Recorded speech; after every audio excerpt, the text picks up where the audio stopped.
Yohanes pasal 11 ayat 25 sampai dengan 44. Jawab Yesus, "Akulah kebangkitan dan hidup.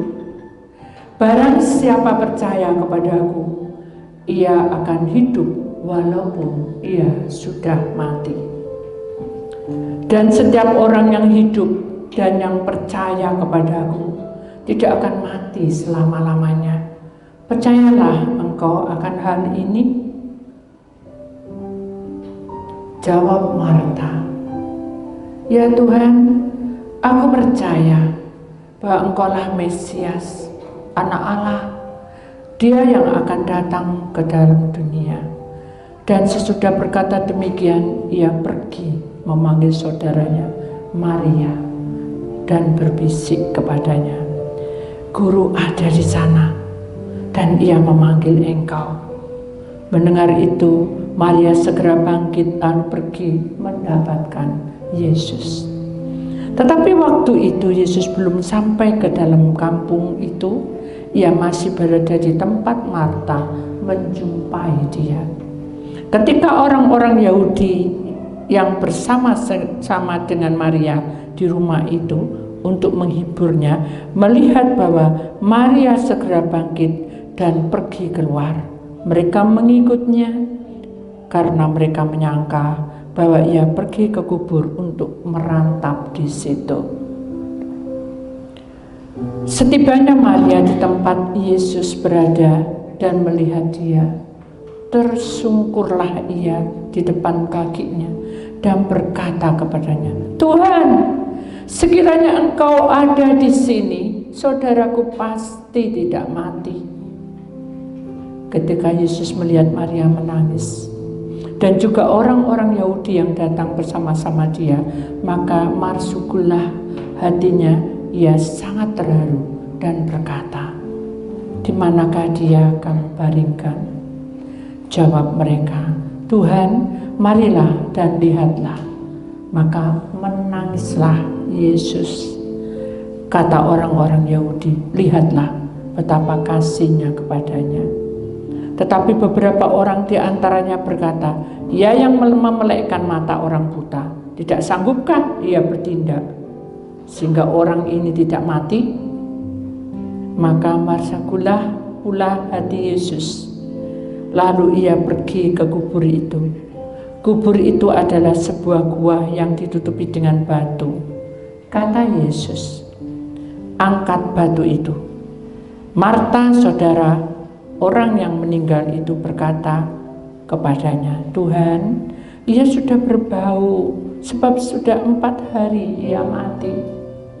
Jawab Yesus, "Bukankah sudah kukatakan kepadamu, jikalau engkau percaya, engkau akan melihat kemuliaan Allah?" Maka mereka mengangkat batu itu. Lalu Yesus mengadah ke atas dan berkata, "Bapa, aku bersyukur kepadamu karena engkau telah mendengarkan aku. Aku tahu bahwa engkau selalu mendengarkan aku. Tetapi oleh karena orang banyak yang berdiri di sini mengelilingi aku mengatakannya supaya mereka percaya bahwa engkaulah yang telah mengutus aku." Dan sesudah berkata demikian, berserulah ia dengan suara keras, "Lazarus, marilah keluar." Orang yang telah mati itu datang keluar, kaki dan tangannya masih terikat dengan kain kapan dan mukanya tertutup dengan kain peluh.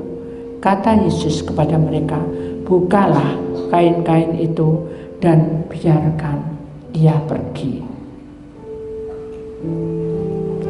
Bapa, kami sangat berterima kasih kepadamu karena kuasa-Mu itu lebih besar dari kekhawatiran kami. Karena tema hari ini adalah hanya Tuhan membangkitkan orang mati. Seperti pada firman-Mu katakan di dalam Yohanes 11 ayat 25. Jawab Yesus, "Akulah kebangkitan dan hidup. barang siapa percaya kepadaku, ia akan hidup walaupun ia sudah mati. Kami percaya itu. Kuasailah lidah bibir hambamu dari ujung kepala sampai ujung kaki. Buang segala beban berat dan pikiran-pikiran yang tidak baik. Jadilah kami terang, menjadi terang di antara segala bangsa. Kuatkan kami. Biarkanlah kami tahu bahwa kami tidak mengerti apa yang terjadi dalam hidup ini. Tapi satu perkara yang Tuhan atur, supaya kami tetap setia mengiringi Engkau di dalam kuasa darah Yesus. Maka kami percaya hari ini juga kuasa-Mu nyata. Hari ini juga Engkau yang bicara. Hari ini juga Engkau yang berkuasa memberikan urapannya. Di dalam nama Tuhan Yesus, yang percaya pasti Tuhan akan buka jalan. Mari saudara kita imani di dalam nama Tuhan, yang percaya kita sama-sama berkata amin. Beri kemuliaan Tuhan saudara. Silakan duduk kembali. Shalom. Salam. Puji nama Tuhan. Saudara yang terkasih, hari ini adalah mengenai tentang hanya Tuhan membangkitkan orang mati. Saudara, kita perhatikan baik-baik tema hari ini ya saudara, bahwa hidup di dunia ini tentu kita suatu saat akan mati ya. Tetapi yang dikatakan mati di dalam roh di sini saudara, yaitu mati imanmu, mati perbuatanmu terhadap Tuhan, mati segala-galanya tentang mencintai Tuhan. Kita akan perhatikan baik-baik kejadian Lazarus ini ya, dengan kondisi yang bukan itu hanya sekedar kenal saudara. Lazarus ini ternyata saudaranya kedua perempuan ini saudara, yang salah satunya adalah Marta dan juga Maria saudara, yang juga pernah membasuh kaki Yesus ya. Kalau kita perhatikan dalam kisah Yohanes 11:1 sampai dengan 44 saudara, kita baca semuanya itu menunjukkan bahwa sebetulnya ikatan persahabatan persaudaraan ini erat sekali ya, di mana hubungan Lazarus, hubungan Marta Maria itu sudah bukan teman tetapi sepelayanan, seperjuangan ya. Makanya di sini dikatakan bahwa mereka ini adalah kesayangan Tuhan Yesus ya, kesayangan Tuhan Yesus. Nah, saat Yesus diberitahu bahwa Lazarus itu sudah sekarang kasarnya sudah koma ya saudara, dia bilang ya nanti ya aku selesaikan ini. Caranya bilang sehari-hari bahasa aku akan selesaikan tugasku ini dulu, nanti aku baru ke Lazarus ya. Ternyata enggak selesai, bahkan setelah selesai dia malah pergi ke suatu kota lagi saudara, dan di kota itu pun juga murid-murid Tuhan Yesus juga berkata ya, loh kok enggak pergi sehari-hari ke Lazarus. Tuhan hanya bilang apa? Lazarus masih tidur, biarin dia tidur, nanti aku ke sana. Bayangannya murid-murid Tuhan Yesus tidur itu tidur pulas gitu, ternyata tidurnya tidur mati saudara. Murid Tuhan Yesus tidak tahu arti dari tidur itu. Dan jadi perkataan Tuhan yang diungkapkan di dalam isi hatinya, seringkali itu kita bukan salah paham, seringkali kita tidak mengerti ya, bahwa sesungguhnya Tuhan itu memberikan sesuatu yang ajaib dan besar kuasanya di tengah-tengah hidup manusia. Tapi manusia seringkali terbentur dengan persoalan kita sendiri, terbentur dengan masalah kita sendiri, terbentur dengan hal-hal yang membuat kita menjadi protes sama Tuhan, menjadi berbeda. Nah itu sudah saya alami ya saudara. Makanya saya bilang jangan sama seperti saya, sampai saya koma baru saya mengerti ya, dan memahami ya. Tapi itu sudah jalurnya Tuhan, saya harus koma. Kenapa? Karena saya tidak nurut dengan Tuhan. Itu tadi sudah dekat tapi kita malah memiliki satu apa ya, bukan tindakan ya apalagi memang keadaan kayak gini gitu, intinya gitu ya. Kan Marta bilang ya apalagi Tuhan, coba Tuhan 2 hari sebelumnya datang, ya sudah enggak apa-apa, pasti sembuh. Tapi ini gedubel ya. Tapi ini loh sudah 4 hari, ya sudah dikubur, tapi Tuhan tenang. Kenapa Tuhan tenang? Karena Tuhan bilang, akulah kebangkitan dan hidup. Barang siapa percaya kepadaku, ia akan hidup walaupun ia sudah mati. Kata-kata ini sudah tertera, maksudnya sudah tertera dan tertulis di dalam hidup kita sebetulnya. Tetapi kita untuk mempraktekkan sehari-hari itu susah, saudara. Karena saya juga mengalami.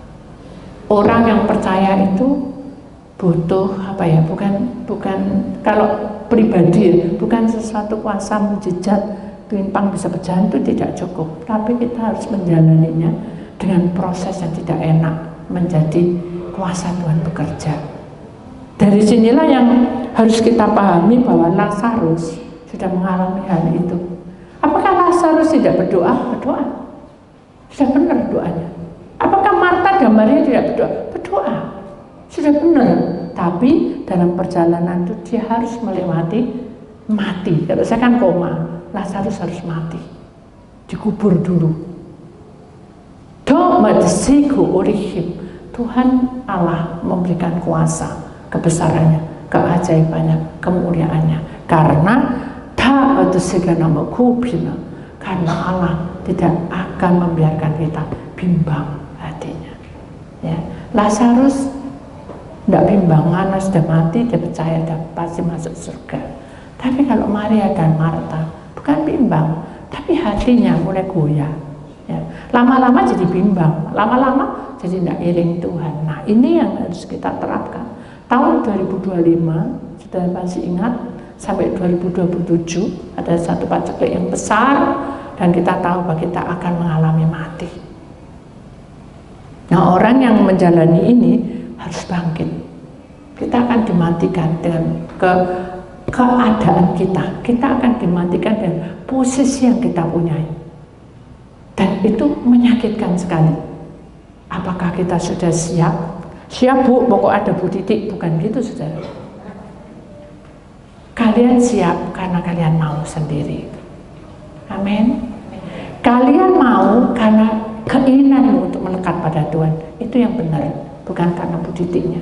Jadi ini yang harus diterapkan di tahun 2025, bahwa sesungguhnya kita harus siap menghadapi apapun.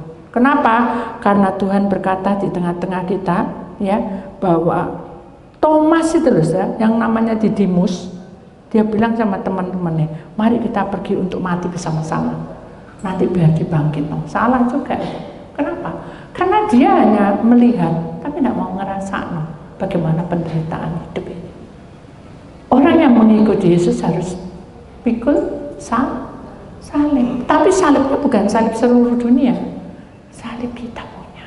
Kita mikirin anak, mikirin istri, mikirin saudara, mikirin orang tua, mikirin macam-macam, keuangan, itu adalah salib. Tapi salib itu sudah sampai enggak di tempat kubur Yesus, ya. Kalau sampai pasti kita akan mendapat kemenangan. Jadi pada intinya, kalau kita masuk dalam kebenaran Allah, saudara, maka kita akan mendapat ejaan dari hati nurani. Karena nurani kita ini adalah badan, ya, badan kita ini sering protes, berontak karena tidak sama, tidak sesuai, atau dari orang lain. Dari orang lain itu kalau kita tidak kuat, ya kita ke bawah. Tapi kalau dari orang lain kita kuat, ya kita tetap teguh di dalam Tuhan. Mari kita mempelajari bahwa kebangkitan itu harus kita alami. Semua orang kita harus alami. Kalau enggak bisa, saudara. Saudara harus dibangkitkan, bukan sorok, tapi kita berjuang bersama dengan Tuhan. Karena Tuhan mengatur semuanya. Amin. Amin. Ada satu kesaksian, saudara. Satu ketika saya ada di satu tempat, ya, saya lagi konselingnya anak kecil yang masih ya 8-9 tahun, ya mungkin bisa 10 tahun, karena dia diajak omong bisa mengelak gitu, ya. Saya bilang, apa yang kamu mau? Dia cuma bilang, saya pengen hidup terus, gitu. Kenapa? Saya bilang gitu. Karena saya pengen menjaga orang tua saya, gitu. Loh, orang tuamu kenapa? Sakit kah? Enggak. Marah kah? Enggak. Tengkar kah? Enggak. Terus kenapa? Karena saya adalah anaknya. Jadi jangan sampai saya mati dulu. Saya pengen papa mama saya hidup, saya hidup, gitu. Terus saya bilang sama Tuhan, jawab ya apa Tuhan, kan gitu, ya. Bener sudah, jawab ya apa Tuhan. Terus Tuhan tunjukin kronologinya. Ternyata anak ini umurnya pendek. Saya bilang gini, seandainya kamu dipanggil Tuhan, kamu siap kan? Enggak, langsung jawab gitu. Enggak, kayak marah gitu. Saya enggak mau. Saya bilang gitu. Saya bilang gini, bukankah kalau hidup dan mati itu kan Tuhan yang punya? Lihat itu, ada bunga. Kamu suka itu toh? Kok tahu? Begitu. Ya, malaikatnya bilang, bunga ini namanya bunga kupu-kupu. Jadi kalau dia lagi musim dia akan seperti kupu, tapi kalau dia hendak dia akan mingkup, ya mengatup itu terus mati. Nah dia mati itu dia mau nyebar bijinya dan kemudian bijinya tumbuh lagi. Oh gitu ya caranya berkembang biak, bisa gitu aja. Iya, demikian juga hidup manusia. Hidup manusia itu tidak bisa langgeng. Suatu ketika dipanggil oleh Tuhan. Tapi dengan dipanggilnya Tuhan itu dia akan membawa bibit kemenangan di mana di sekelilingnya bisa dimenangkan dengan keadaan kamu seperti itu. Tapi aku tidak mau, memang gitu. Polos ya anaknya. Aku tidak mau, pokoknya aku mau mamaku sama papaku umur panjang dan aku juga. Gitu. Saya sampai sama Tuhan loh. Kenapa kamu tidak doa sendiri? Ya aku sudah doa, tapi Tuhan tidak jawab. Tapi kan situ bisa, gitu. Saya bilang ya udah kita doa, kita doa. Begitu kita doa, dia dipegang malaikat. Setelah itu lama berbincang-bincang tentang hidupnya dia, mengapa dia lahir, dia kesukaannya apa, itu diceritain semua sama malaikat. Dia amin, dia ketawa. Ternyata dengan malaikat itu enak ya. Iya, kalau gitu aku cepat mati ya enggak apa-apa.